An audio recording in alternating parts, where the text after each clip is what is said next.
కొంచెం over strain అయినా లేదా మనం రెగ్యులర్ యాక్టివిటీస్ ఏవైతే మనం జాబ్ కానీ డెస్క్టాప్ వర్క్ కానీ ఓవర్గా కొద్దిగా స్ట్రెయిన్ అయినా కూడా పెయిన్ రావడము, కొంచెం ఎక్సర్సైజెస్ చేసినా మనకు ఉపశమనం కలగడము, లేదా ఎక్కువగా రెస్ట్ తీసుకుంటేనే మనకు ఉపశమనం రావడం, ఒక్కోసారి ఉపశమనం కూడా రాకపోయి మనం డాక్టర్ దగ్గరికి వెళ్ళాల్సిన పరిస్థితి వస్తుంది.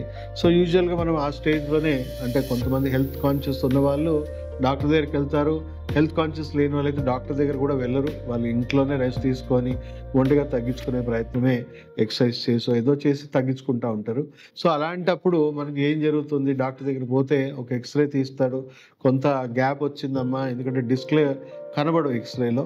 సో కొంత గ్యాప్ వచ్చింది, కొంచెం స్టిఫ్నెస్ వచ్చింది, ఏం పర్లేదు రెస్ట్ తీసుకోండి, ఓ 2 రోజులు 4 రోజులు పెయిన్ కిల్లర్ వాడేసేయండి, అయినా తగ్గకపోతే ఓ ఫిజియోథెరపీ చేయించుకోండి అని చెప్పేసి మీకు పెయిన్ మేనేజ్మెంట్ ట్రీట్మెంట్ ఇస్తూ ఉంటారు.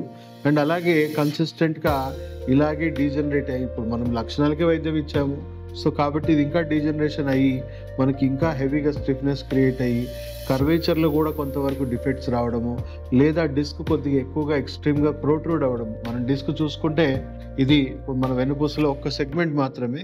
సో దీంట్లో డిస్క్ చూడొచ్చు, ఇక్కడ నరం చూడొచ్చు. సో మన బ్రెయిన్ నుంచి కంప్లీట్గా నర్వస్ సిస్టమ్ అంతా కూడా వెన్నుపూస ద్వారా పాస్ అవుతుంది. సో ఈ సర్వైకల్ రీజన్ నుంచి మన చేతి నరాలన్నీ కూడా పాస్ అవుతూ ఉంటాయి. సో మెడ దగ్గర నరాలు ఏమన్నా కంప్రెస్ అయ్యాయి అనుకోండి, విపరీతంగా మెడ నొప్పి, తల నరాలు కంప్లీట్గా కంప్రెస్ అయ్యి తల తిరగడము, తర్వాత వర్టిగో లాంటి కండిషన్స్ రావడము. సో మెల్లమెల్లగా చేతి నరాలన్నీ కూడా బాగా ప్రెస్ అయ్యి చేతి తిమ్మిర్లు ఎక్కేయడము, చేతుల్లో మంటలు రావడము, రేడియేటింగ్ పెయిన్స్ భుజాల్లో రావడము అలా జరుగుతూ ఉంటుంది. అదే మధ్య భాగంలో డీజనరేషన్స్ అయ్యాయి అనుకోండి, ఈపు భాగంలో బాగా క్రాంప్స్ రావడము, పెయిన్స్ రావడము, రేడియేటింగ్ పెయిన్స్ రావడము, లంబార్ రీజన్లో లోవర్ బ్యాక్లో వచ్చిందనుకోండి కంప్లీట్గా మనకి సివియర్గా బ్యాక్ పెయిన్స్ రావడము. అండ్ కాళ్ళకు సంబంధించిన నరాలన్నీ ఇక్కడి నుంచే పారుతూ ఉంటాయి కాబట్టి కాళ్ళలో రేడియేటింగ్ పెయిన్స్, మంటలు, బర్నింగ్ సెన్సేషన్స్ ఇలాంటివి వస్తూ ఉంటాయి. సో ఆల్మోస్ట్ 4th స్టేజ్లో చాలా తీవ్రంగా సిమ్టమ్స్ ఉంటాయి కాబట్టి డాక్టర్ దగ్గరికి వెళ్తాము. కొంచెం హెవీగా పెయిన్ కిల్లర్స్, ఈ మధ్య అనస్థీషియా ఇంజెక్షన్స్ కూడా ఇచ్చేస్తున్నారు పెయిన్ మేనేజ్మెంట్కి. సో మేనేజ్మెంట్ ట్రీట్మెంటే జరుగుతుంది. సో 4th స్టేజ్లో కొంతమందికి సర్జరీ సజెస్ట్ చేస్తారు, కొంతమందికి చేయరు. బట్ ఇంకా కొద్దిగా ప్రోగ్రెస్ అయిపోయాక 5th స్టేజ్లో మీ పని మీరు చేసుకునే పరిస్థితులు ఉండరు. హెవీ పెయిన్స్కి మీరు బెడ్ రిడన్కి అయినా కూడా మీకు విపరీతంగా నొప్పులు అలాగే కొనసాగుతూ ఉంటాయి.